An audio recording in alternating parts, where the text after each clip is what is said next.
Hi friends, இன்னைக்கு நம்ம சேனல்ல ஒரு கேரளா ஸ்பெஷல் ரெசிபி பார்க்க போறோம். என்ன அதுனா பிரெட் பொரிச்சது. வாங்க அதை எப்படி செய்யலாம்னு நம்ம பார்க்கலாம். ஃபர்ஸ்ட் ஒரு பவுல்ல மைதா ஆட் பண்ணிக்கோங்க. ஆட் பண்ணிக்கிறதுக்கு முன்னாடி ஜெலிச்சு வெச்சுக்கோங்க நல்லா. சக்கரை ஆட் பண்ணிக்கோங்க. அதுக்கு அப்புறம் ரைஸ் ஃப்ளோர், அரிசி மாவு. கருஞ்சீரகங்க இது. இதெல்லாம் ஆட் பண்ணிட்டு மஞ்சள் தூள் கொஞ்சம் ஆட் பண்ணிக்கோங்க.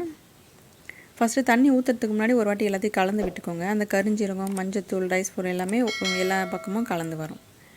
தண்ணி ஆட் பண்ணுங்க. தண்ணி வந்துட்டு கொஞ்சம் கொஞ்சமா ஊத்துங்க. மொத்தமா ஊத்திடாதீங்க.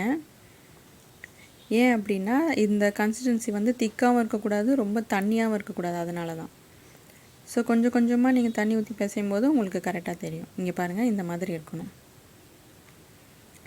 சோ இந்த மாவு ரெடி ஆயிடுச்சு. இப்போ பிரெட் வந்து இந்த மாதிரி ஸ்லைஸ் பண்ணி வெச்சுக்கோங்க. கடாயில எண்ணெய் ஊத்திட்டு நல்லா கொதிச்ச பிறகு நீங்க வந்து செக் பண்ணி பார்த்துக்கோங்க நல்லா சூடாயிச்சான்ட்டு. கொஞ்சம் அந்த மாவு போட்டிங்கன்னா மேலே வரும். சோ ரெடி ஆயிடுச்சுன்னு அர்த்தம். அதுக்கு அப்புறமா இந்த பிரெட்டை வந்துட்டு அந்த மாவுல டிப் பண்ணிட்டு எண்ணெயில போட்டு பொரிச்சிடுங்க. நல்லா ரெண்டு பக்கமும் நல்லா அது டிப் ஆவணுங்க. கொஞ்சம் ஸ்லோலியே வெச்சுக்கோங்க. அப்பதான் உங்களுக்கு ஈஸியா இருக்கும்.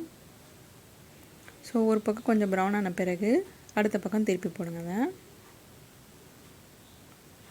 பாருங்க பார்க்கவே சூப்பரா இருக்கு. யூசுவலா வந்து கடலை மாவுல தான் வந்துட்டு பிரெட் பஜ்ஜி எல்லாம் போடுவோம் நம்ம. இது கொஞ்சம் டிஃபரண்டா இருக்கும். கேரளா ஸ்பெஷல் இது. சோ பிரெட் பொரிச்சது ரெடி ஆயிடுச்சு.